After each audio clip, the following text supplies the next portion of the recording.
Today is August 16th, 2010, and I'm Charlotte Laszlo, and I'm interviewing Arthur Matthews, who is a history teacher at Westminster High School. Yes, I'm the Social Studies Department Chair. Okay. And beginning my 31st year at Westminster High School. Wow. And I teach primarily American history and teach a mini course, a 9-week course in American Revolution and Civil War. And also some government and whatever happens to drop into my schedule. All right. Well, I want to ask you today, I want you to tell me a lot about your grandparents. I believe it's your grandparents' farm that we talked about last time. Right. Let's tell me first of all where the farm was and when it was established. Well, I've done some genealogy research and have traced ownership in the family of the farm back to the 1770s. There's a cornerstone in the foundation of the house, and it's marked, it's chiseled, the numbers are chiseled into the stone, 1773. Amazing. So we know that our ancestors were there and had established a homestead there as early as 1773. The family that established themselves there were primarily, their last name was Chenoweth, and they were actually some of the descendants of the Calverts that settled Maryland. In my research, I've found a link back to the original Calvert family. And then by the 1770s, the homestead was established there. And the original house was a log structure with a stone foundation. And the there's 2 rooms, one upstairs and one downstairs. And the staircase, which connects the upstairs and the downstairs in that part of the house, is what's called a lighthouse stair. It actually curves about 180 degrees as you go up the steps. Is it wooden? It's wooden. It must be wooden. Yeah, and the house was constructed of logs, primarily chestnut logs, and they're about anywhere from 12 to 14 inches thick. And then over time, as the family grew and the house was expanded, an L kitchen was built onto the back with a bedroom above that. And then sometime, we think in the 1870s to 1880s period, a newer addition was put onto the house with a bedroom and a parlor downstairs and 2 bedrooms upstairs. So the original log structure is still within the house? It's incorporated within the house. Wow. The additions were built off the log Onto it. structure. Can you see the logs on the interior walls? No. Or are they're covered? at When this they point? expanded the house, they modernized and they covered the logs with plasterboard and plaster so that the house is uniform throughout in terms of the style. Right. So the house was upgraded, modernized up to about the 1880s period. And then eventually they had electricity put in and indoor plumbing. It's wonderful to think of something dating so far back. Last time we talked, you told me a lot about your grandmother, and I want to hear that again, about how she cooked. Can you tell me something about that? How some of your memories from her? When my grandparents were first married, my great-grandparents actually lived in the farmhouse, and my grandparents lived off the farm for a few years. Eventually, my grandfather took over the farm from his father, and my great-grandfather moved to Westminster and became a milk delivery man, delivering milk with a horse and wagon. And his horse had the route memorized, and he would get off the wagon, deliver a few bottles of milk, go a few doors down, and the horse would follow him up the street and stop when he knew where the next stop was. But after he moved off the farm, my grandparents moved into the farmhouse, and that was in the mid-1920s. And at that time, the only heat in the house were wood stoves, and the only cooking arrangement in the kitchen was a wood-fired cook stove. And that remained that way until the late 1940s, maybe early 1950s. My grandmother got a gas stove, bottled gas stove, but she also used the cook stove, and the cook stove's still in the kitchen there today, along with a modern electric range. But she cooked and baked on both the wood-fired cook stove and also the gas and later the electric range. Did she light the stove every day? Well, the stove When it was only the wooden stove? During the winter time, since the stove was also heat for that part of the house, it was kept going day and night. They would usually bank the fire with some coal to hold it overnight. And then my grandfather, of course, was up early being a farmer, and he would, as soon as he got up in the morning, he would go down and make up the fire, take the embers from the coals from the night before, and usually would put some trash paper and some kindling in and make up the fire for the next day. But that stove ran day and night for years. My grandmother got a newer stove, the stove that's there now. My grandfather bought in the 1930s. And I remember a lot of times hearing my grandmother say that she wished she had her old stove back, that she liked the previous cook stove she had better than this one. And this new one. Yeah, than the newer one. I don't know why. Do you remember what brand it was? Do you happen to know? The brand that's there now is a Home Comfort. Okay, but you don't know what the 20s... No. That was long before my time. Right. The stove that's there now has been there my whole life. Wow. Tell me a little bit about the summertime. You also mentioned when we want to talk more about your the whole farm, but I know you had summer workers come in or neighbors or something. Often during the summer months, my grandfather grew a lot of vegetables for the cannery back during the 30s and 40s and 50s. As the canneries around closed, then he got out of that business, but he also had dairy cattle and grew small grain and hay and so forth to feed the cattle. But during the summer months, he would hire on extra help, and they would usually be unemployed men from Baltimore, who would come and work, and occasionally men from the area who needed a job would come there and work over the summer months. And typically at harvest time, when it was time to harvest the barley and the wheat, there were people around who were called custom threshers. And of course that was in the days before a lot of the more modern equipment, modern combines. And so they would bring the steam engine and the threshing machine, and they would come usually one day, and there would be a whole crew of men there that day, maybe as many as 5 or 10, who would help thresh the wheat. Typically the way the wheat was harvested is it would be cut with what was called a binder, and that was pulled by horses or mules, and the wheat would be cut and bound into sheaves, and then the sheaves would be stacked in the field, and then they would be brought into the barn, and then the threshing machine would be set up near the barnyard and powered by a steam engine with a belt, and they would fork the sheaves of wheat into the machine, and it would separate the grains from the straw, and the straw would be blown into a big straw stack, and the grain would be bagged and then put into the granary in the barn.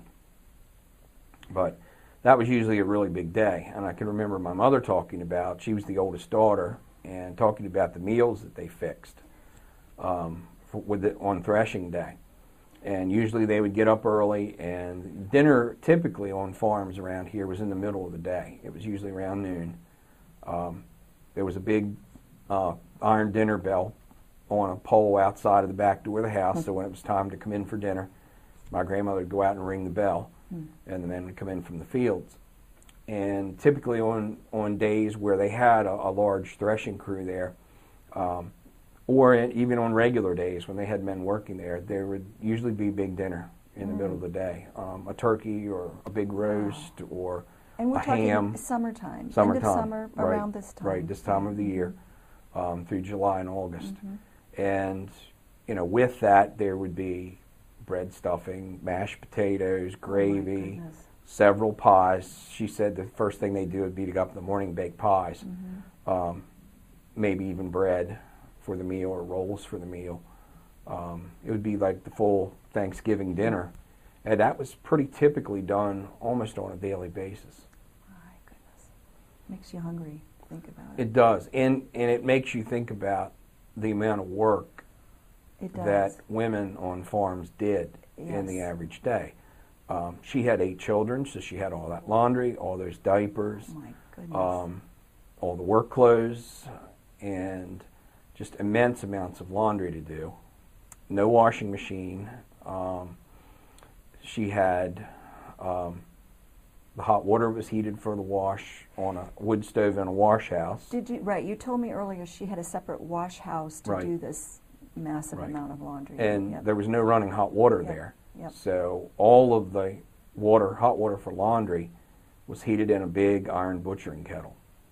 And that also was made with a wood fire. Mm-hmm. Mm-hmm.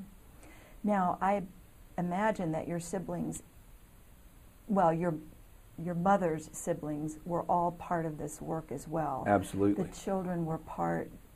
They went to school, of course, but Right. then in the summer was work. Did kids think about it as work versus play, or was it sort of life was one Well, it was all wrapped up together. wrapped up together? And Most play for children on farms in those days had to do with learning tasks that you needed to help the family survive. So as soon as children were old enough to be able to work, they were taught to work. They did. Like, what was your mother's favorite? Did she ever tell you what her favorite task around the farm was? Well, she did a number of things, typically in the fall, again, before modern equipment, corn pickers and combines and things like that. Corn had to be husked by hand. So imagine all the fields of corn you see around today.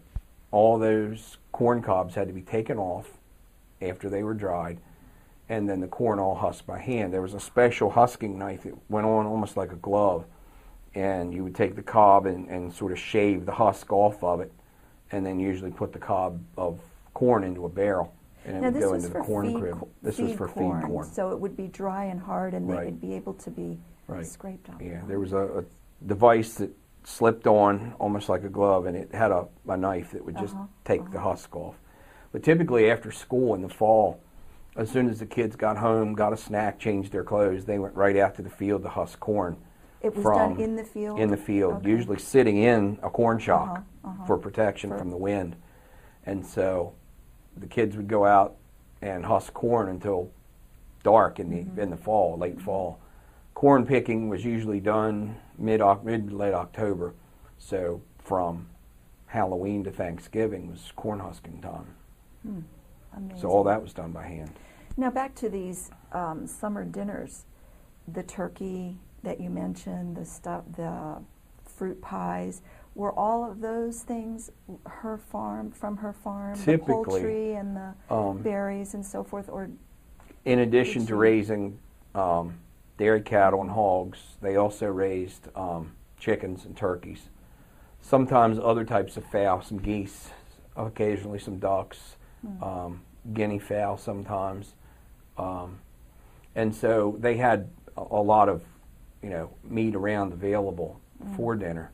But a lot of the turkeys were raised from late summer to around Thanksgiving, almost to Christmas time, and then were slaughtered. And then they had people who would actually order their turkeys from them. And right before Christmas, they would go and deliver these turkeys. I believe, if I remember correctly, they went over toward Essex, and they had a lot of customers over that way, and they would deliver the turkeys. Wow. That would become their Christmas shopping And money. that was their Christmas. Right.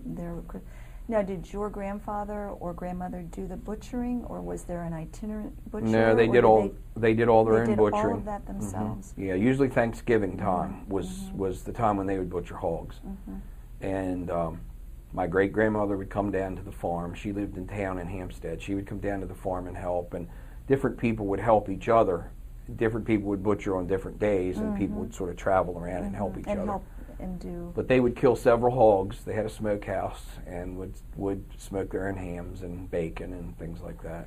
So you're telling me that something that I don't know much about, which is that to make a ham before we had nitrites and so forth. I guess there are nitrates in the smoke anyway. Mhm. I'm not sure, but they would hang for a year Well, they would smoke. or 6 months. They would What did it smoke take for a to- while and cure.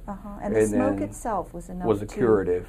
preserve that meat. A lot of times they were rubbed with salt first. Mhm. They were salt cured and Mhm. smoked, and Do it you was. taste a difference? Oh yeah, it was more like what we would call today country ham, Uh-huh. as opposed to like a sugar cured ham that Mhm. you'd buy in the grocery store. Right. They were very, very They self-sufficient, were very and self-sufficient. consequently, living through the Depression, they didn't have much money because crop prices were so low, but they also didn't starve. Right. How about clothing? Did your mother, your grandmother, and then of course the girls, your mother, and I don't know how many others were girls, but did they sew their own clothes? Or did My grandmother did, very Uh-huh. definitely. She was an excellent seamstress. Made a lot of the clothes for the family, and particularly for the children when they were younger. Mhm. She also was a very avid knitter, so she made a lot of the Oh, woolen clothes, wow. socks and sweaters and hats and things like that. She would knit all winter long. In the evening, Wow. she'd sit in front of the television. Her needles would be going a mile a minute. Did she have to look, or was she so good? Oh no, was- she yeah. didn't have to look, Yeah. and she never missed a stitch. Yeah, She yeah. never dropped one. She never missed one, and so she made a lot of the clothing. And during the 1930s and early 1940s, a lot of the feed companies put out small grain feed, chicken feed, and things Uh-huh. like that in print bags, print linen. And she would open the bags up when the chicken feed was gone and would save that material. And there's still some of it in the farmhouse from back then. That's in fact, a few years ago, great. the Smithsonian actually had a display of feed bag Oh clothing. yes, it's a well-known. Now she would make clothing out of She it, would or make towels. she would or- make clothing, towels, aprons, and it was usually Yeah. some sort of bright, sort of Right, gingham type print, print right, or uh-huh. calico type print. She would unfold it or undo the bags, pick the stitches out of the bags, and then fold it and stack it. And she had a whole stash Right, of of these old feed bags these that she feed would make. bags. And different companies made children's play clothes patterns and dress patterns and things like that out of. She made a lot of aprons. She always wore an apron in the kitchen, and she made a lot of aprons out of it as well. Did your grandmother always wear a dress? I never saw her in pants. Okay. Never How about ever. Your mother. No, my mother. My grandmother never wore. Yeah, I never. My pants. grandmother always wore a dress. Yeah. It might have been a house dress, Right, kind of an right. everyday dress. Right. But typically, when she was working in the kitchen, she had It a was dress with a on dress, right. and had an apron over. Right. So different now. Yeah. So different. But all summer long, food was being preserved. They had a Uh-huh. big garden Uh-huh. and a big truck patch. So we had potatoes, corn,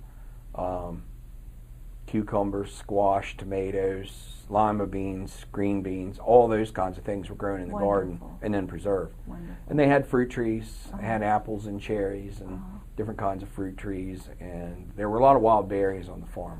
I can remember going out as a kid and just eating wild raspberries and blackberries and things like that right off the vine. Yeah. It was a lot like growing up in a Tom Sawyer book, really. There was a swimming hole on the property, and we had Wow. ponies to ride, and Wow. it was. When did the household, still focusing on this farmhouse, when did they get their first TV? They had a TV as long as I could remember.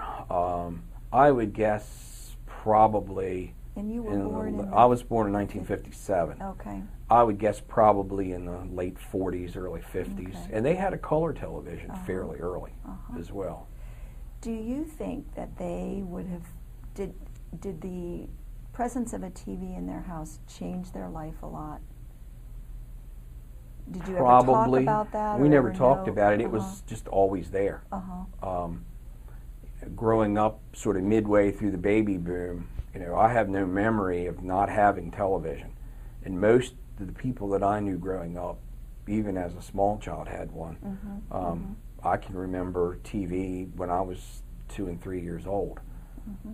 But you don't remember your parents talking about your mother talking about when they got the TV, or your Well, I grandparents remember, talking about that? I remember my parents talking about when they got their first TV. My dad worked for Bendix Radio, and they were making televisions at the time. And their first television in one of their early apartments when they were first married was an experimental model that my dad got from the lab at Bendix. And it didn't even have any kind of a cabinet or a console. They set it up on the ironing board and watched it. And then they got a cabinet model later, and then they bought what they called the new TV when I was little, the one that was in our living room. They bought in late 1952 or early 53 to watch Eisenhower's inaugural parade. Okay, wow. How about reading? What was reading a part of your grandparents' life and your parents, or not? You know, what was their Very definitely. approach to? Despite not having the opportunity to have a lot of education, my grandparents read a fair amount. They subscribed to a number of farm magazines, like Farm Journal and Hoard's Dairyman and some of the more prominent farming magazines. And they pretty well wore those out from month to month. I can remember right after Christmas, the seed catalogs would come out, and my grandmother would just pore over the seed catalogs, deciding what was going to go into her garden the following spring. Would she then order the seeds by mail, or would she be able to go get them somewhere in around here? She would do both. Sometimes she would order by mail, and she usually would start her seeds fairly early. She would start tomato plants in egg cartons, and she never really had any cold frames or hothouse or anything like that, but she had a kitchen window that faced south, and probably from late February into early March on, there were always seeds being started there in the window. Right. Well, that's the way to do it, so you get them in time. And then April, the garden would be put in. Did they read novels? I mean, people now read for pleasure, you know. Was that part of their life, do you think? I don't recollect them of reading a lot like that. Okay. There weren't a lot of convenient libraries at that time.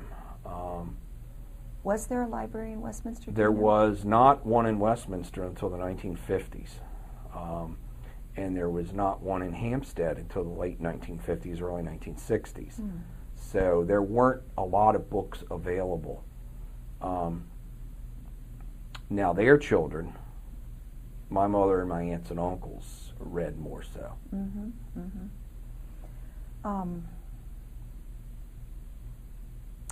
How about other forms of entertainment, like for leisure time, both in your grandparents' life and your parents? If they didn't have a TV or didn't, like your grandparents, and didn't read, did they play games? Did they talk? Did they visit with neighbors? What was or were they sort of just always busy doing? Well, they were busy a good bit of the day. They were busy. As far as farm work goes, you know, it literally is the sun up to sundown work. Prior to having television, they had a radio, and my grandfather, I can remember a lot of times in the evenings, after his work was finished and after dinner was done, he would sit on the front porch and listen to the Orioles ball game. He was a fairly significant Orioles fan. Didn't go to a lot of games. My aunt, who worked in Baltimore, did. But he would sit out there and listen to the ball game and kind of watch what was going on up and down the road in the evening. He was never a big TV watcher. In the wintertime when they were inside, he would watch more TV, but he would mostly sit on the front porch in the evenings. It was cool out there, and he would just sit out there and rest. My grandmother and my grandfather both were really avid card players. After he retired and sold his dairy herd, they used to have, up in Harney at the fire company, they used to have a couple nights a week, they would have card games. And they would go up there and play 500 rummy. And typically, there were prizes. They'd come home with a 10-pound sack of flour or a frying chicken or something like that. But they did it more for just entertainment. Right. After they were retired. For having. As far as my aunts and uncles go, there was a lot to do on the farm. They helped with the farm work. In the summer, there was the swimming hole that was on the back of the property. It actually was in a branch of the Patapsco. And many years before my time, probably maybe even my grandfather was young, someone had sort of dredged out the hole and built a small sort of rock dam, so it actually held water. It was about 10 to 12 feet deep. And there was a huge rock that you could dive off of into the water. Somebody had built a bathhouse back there, a changing house. And I was talking to my mother not too long ago about it, and she said people would come from all around on Sunday to swim back there. It was almost like a picnic grove back there. They'd bring their picnic lunch and swim on Sunday afternoon. And it was open, your grandparents left it open to the public, so to speak, that people could... More or less. The people that came were usually neighbors, kind of knew friends, people that lived in the area, relatives. My grandfather had a brother that lived in Baltimore or in the Arbutus area, and a lot of times he and his family would come up on the weekends. And sounds like fun. Yeah, we had good times. Yeah. How about, two questions come to mind. Did they read newspapers, and how did people think about politics?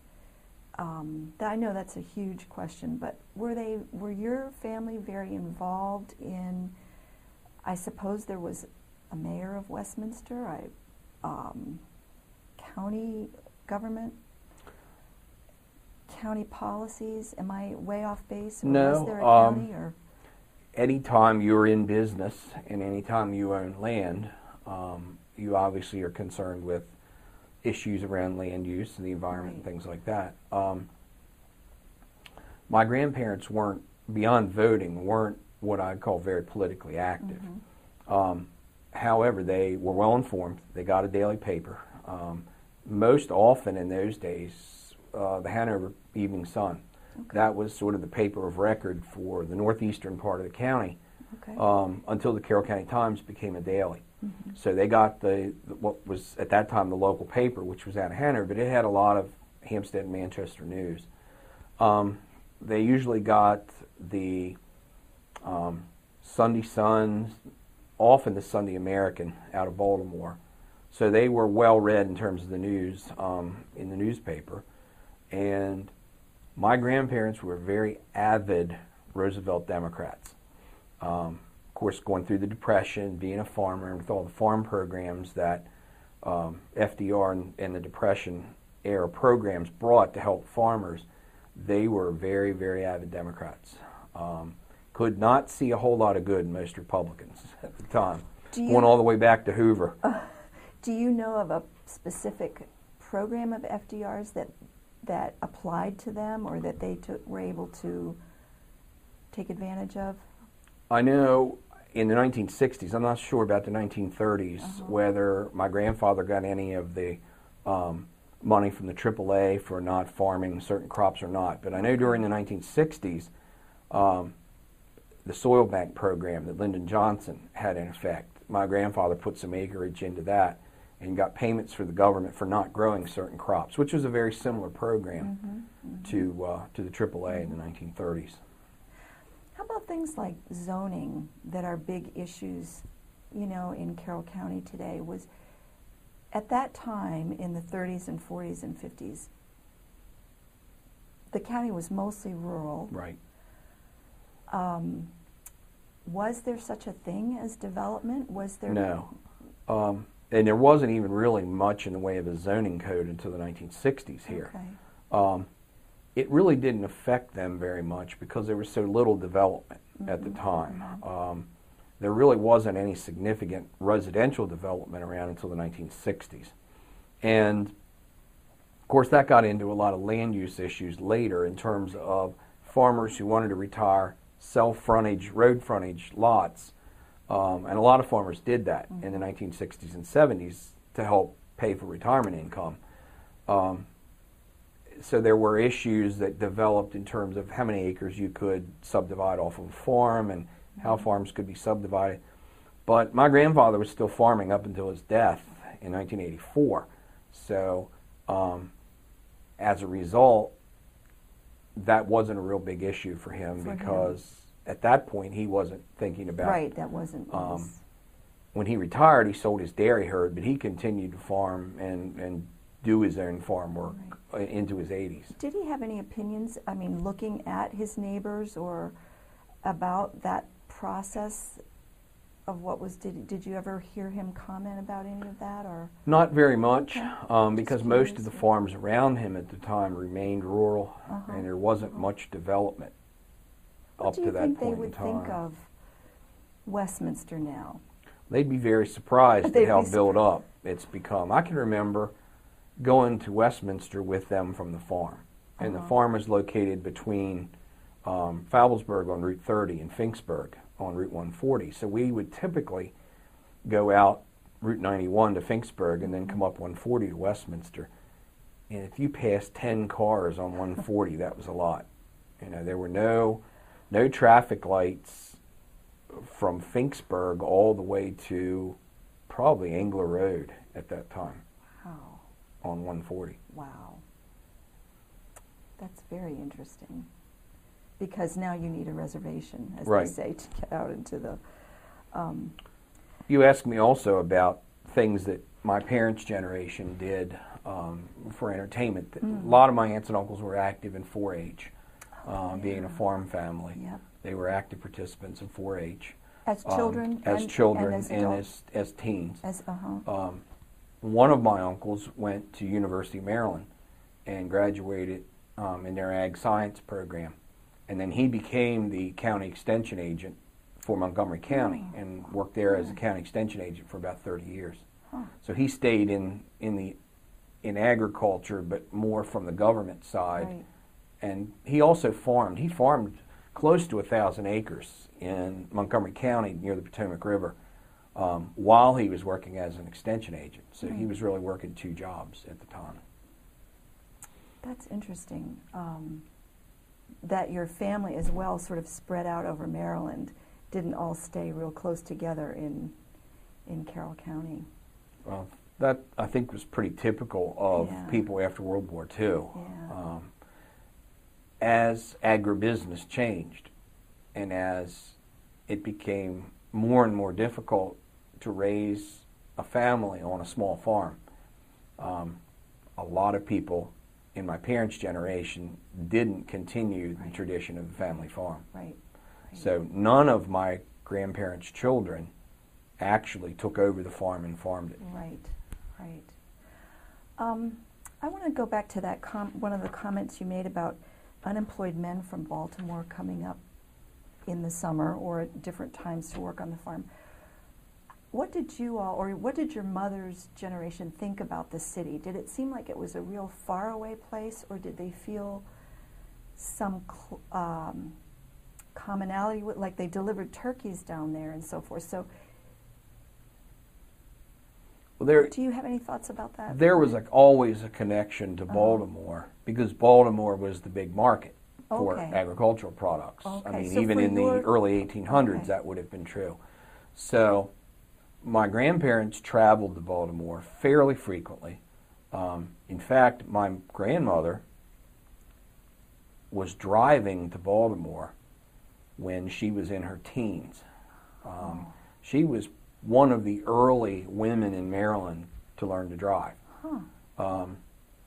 She was driving around the time of World War I, so in the late 19-teens. Her father had an automobile, but had an injury and couldn't work the clutch. And he was a cattle dealer. And at that time, the Baltimore Livestock Auction was down on Wilkins Avenue. So she would drive him on business to Baltimore, out to Wilkins Avenue to the stockyards when she was in her teens. Of course, in those days, there were hardly any cars on the road. You didn't need to have a driver's license then. If you could operate a car, you could drive. Just drive. So she had connections to Baltimore with his business. And then, of course, in the 1950s and 60s, when I was growing up, and even earlier than that, when my parents were growing up and grandparents were younger, Baltimore had all the big department stores. And I can remember this time of the year, right before school started, taking a day, riding in to Baltimore with my aunt who worked in Baltimore. My grandmother would go along, and we would shop for the day. We'd go to Hutzler's and Hoschel's and Stewart's and Heck Company on Howard Street in Baltimore. and we would For shop school for the whole clothes. day for school clothes. Mm-hmm. I can remember going to the pattern department, the sewing department in Hutzler's with my grandmother, and they had what seemed like 50 yards of oak showcases with little wire-back stools. Ladies could go in there and sit and go through the pattern books. And I can remember going in there with her and sitting for what, as a little kid, seemed like hours and hours. It was probably 20 minutes. Are you done yet? Right, exactly. While she went through pattern books and bought patterns, and she'd buy her material and the buttons to go with it, and she'd go home and make a dress. Okay. Did you take a car on these shopping trips so that Typically, you could my have all your aunt stuff? worked for Gas and Electric Company, and so she drove to Baltimore every day. We'd park in a parking garage, and then she'd go to work, and we'd shop. Right, and you'd do your And shopping. then when she was off from work, we'd meet her, and then we'd come home. Well, when you were talking about all those like wood stoves running all the time, and you obviously have to use this like all the time on the farm, where do you get this material from, the wood? The wood. There was a large woods on the farm, a lot of trees, so wood was cut there. There were also several sawmills in the area, and typically they would buy the slab, what was called the slab wood. When they would cut a log into lumber, they would cut quarter saw of the log, and they would cut the bark slab pieces off first. That would be the first cut off of the log. And the lumber yards had no use for that, and the sawmill had no use for that. So my grandfather in the fall, usually around September, would take one of his farm wagons up and just park it there at the mill. All week long as they were sawing lumber, they would throw that slab wood lengths. It might be 8 inches, 10 inches wide, maybe 2 and 3 inches thick, 10 or 12, 14 With feet the bark long. on it, with the right, bark on on it. top. Throw that into the wagon. When they got a load, they'd call him, and he would take the tractor and go up and get it, pull it down to the farm. And then he had a big saw that went on the front of his tractor, a big crosscut saw, and we would cut that into short lengths for the stove, and then if it was too wide, split it with an axe. And usually by winter, they had a wood pile that was probably pretty close to the size of this room. Oh my goodness. It would hold 4, 5, 6 cords of wood. Wow. Because at that time, they were heating the whole house with wood. They had 3 stoves in the house, and they had the stove in the wash house to heat water for laundry. Right. So they consumed a lot of wood Right. during the year. During that time. Now, after World War II, sometime when they got electricity, they put electric heat in the farmhouse. So the only stove then in the house that still used the wood was the cook stove in the kitchen. Right, So you they didn't used need a the lot big less piles wood. of Right. wood with. I do have another question about the growing process and thinking about green, and how our current concerns. Did your grandfather use pesticides, fertilizers? What kinds of aids did he use in all his vegetable farming, or even in his dairy cattle? Do you know anything about that? Typically, toward the end of his years in farming, he modernized Which might be the times 70s. changed, right? So by the 60s and 70s, which was the period of time that I was working there and had the most recollection about, he typically used pesticides, chemical fertilizers, typically would look at his crops and see if the wheat needed to be sprayed. He didn't have the equipment to do that. Typically, he would call a company like Southern States. Okay. They would come and do an application of fertilizers or pesticides or whatever. He typically also would plant his crops with fertilizer. So he would buy bagged fertilizer, again, usually from Southern States. That was the local farm cooperative. Right. And apply that with planting the seeds. Okay, right. Was that ever a topic of discussion? I don't think it was in the 60s and 70s, the environment, No. in the way that we talk about it now. It really wasn't, except for certain chemicals like DDT being banned in the 1960s. Toward the end of his farming career, one of the big changes in agriculture was the development of no-till farming. And he adopted no-till practices fairly early. Again, with my uncle as an no-till practices? With my uncle as an extension agent, he was cognizant of more modern farming techniques. He used to put on clinics for farmers, and he was one of the first people in this area to teach farmers how to grow soybeans. But my grandfather would of course talk to him about new farming methods, and he adopted no-till. Most of the time it applies to corn, and the way corn used to be planted would be you would plow a field, run a disc through the field, break up the larger particles of earth, and then run a harrow through it to make it even finer, and then run the corn planter through and plant the corn. And what that would do would be a lot of disruption of the soil. You'd get a lot of runoff from that, a lot of erosion from that. And in the late 1960s, early 1970s, farmers began to adopt no-till practices. What they would do in the fall would be to plant a grass cover crop. And then in the spring, when they were ready to plant the corn, they would spray and kill those grasses. And then they would use a special no-till corn planting machine that would go in and just sort of punch the seeds down into the soil, or just slit and put the seeds in without having to do all that plowing, which could lead to a lot of erosion. And so your grandfather did so practice he that adopted toward that the end toward of the end, right.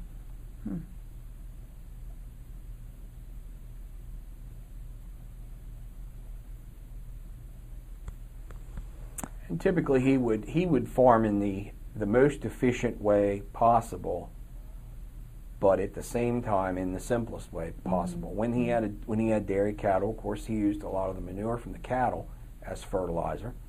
Right. So as all of us grew up, we learned how to work a hand fork pretty early, and learned how to clean out the barn and so forth, and do the milking operations and everything that needed to be done. Did he have flat? I mean, was his farmland flat or just hill? I know that I live in Finksburg, so is it the area? It's like fairly rolling hilly, hills and quite rocky. Right. Was it your great grandparents did they clear that land, or was it already kind of cleared for farming? Do you know? It's been cleared and been farmed for a long time. For a long time. My great-grandparents lived there and farmed it. My great-grandmother's parents lived there before they lived there and farmed it. So basically the area that's cleared and is being farmed now has been farmed for well over 100 years. Right. And it's been interesting too, since they haven't had cattle grazing in the pasture, some of the pasture has become naturalized, and a lot of what used to be just grassland is now reverting to woods again. Yeah, that young woods that's a mixture of... It's amazing how much of the wetlands area on the farm has now become wooded. Wow. Without cattle grazing. Wow. Water. You had a well. Mm-hmm. Several wells, actually. Several wells, okay. There was an old hand-dug well with a wooden pump. Okay. That was probably the earliest well on the property. That kind that I'm imagining. Right. This kind of... Right. And more recently, there was a spring. There was a spring house on the farm that they would also use to cool milk cans. Before they built the new milking barn and had a refrigerated tank to store milk. And then in the 1960s, they drilled a new well. Health department said they had to drill a new well to keep the dairy operation open. It had to be, according to certain specifications, be so deep and be lined with a metal pipe distance, and certain distance, exactly. So they drilled a new well. Part of the house still uses the spring, but not for drinking water. All the drinking water now comes out of the new well. And the water that was piped to the barn to wash the milking equipment and so forth was out of the new wells with this well. Indoor plumbing and indoor toilet bathtub, etc. When did that come? Obviously, originally there was an outhouse or a... Right. There was an outhouse on the property, and in the early 20th century, they put indoor plumbing in. One of my grandfather's siblings, his only sister, developed tuberculosis as a teenager, and they put an indoor bathroom in because she couldn't tolerate the cold air with bad lungs to have to go outside. So an indoor bathroom was put in the early 20th century, and then was modernized in the 1950s. Okay. So I don't remember the house without a bathroom. Without it. And in fact, my mother's generation doesn't either. Right. That bathroom was there real early compared to a lot of other houses even in towns around at the time. Well, Mr. Matthews, do you have anything else that you want to share? Oh, you have go. How far did your family kind of go afield? I mean, on a farm, the vast majority of your time you have to work, but did you ever get a chance to have a vacation somewhere, or? That's a good question. I didn't live on the farm growing up. I lived in town in Hampstead, so I spent a lot of time on the farm, and yeah, my family took vacations pretty regularly. My parents' generation, not so much. I can remember one time in the early 1960s, my grandparents took a whole week off and went to Florida in the wintertime, and that was a huge vacation for them. I mean, that would be like one of us today maybe going to Europe for a week or something like that. They went to Florida for the week, and brought back a lot of fruit. You know, I had aunts and uncles that could cover taking care of the farm. Because it was in the winter, there wasn't a lot of field work to do, but the cows had to be milked. So one of my uncles, a couple of my uncles came in each day and made sure that the animals got fed and the cows got milked and things like that while they were gone. Did they like it down there? Oh, they loved it. They loved it. Yeah, they had a really good time. And they brought back a whole trunk load of fireworks. And the following 4th of July, we usually all would get together on 4th of July, have a big picnic and everything. We had great fireworks that 4th of July.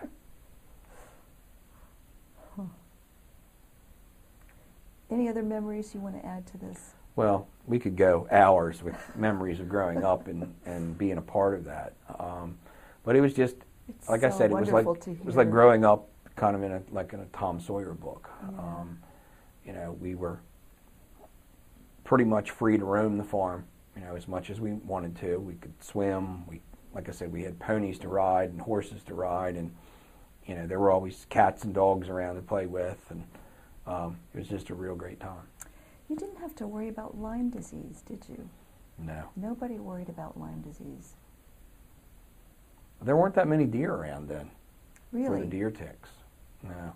The huge population of deer that are around today is relatively recent phenomena. That's interesting. I don't know. I wonder why. I don't know where they would have come from.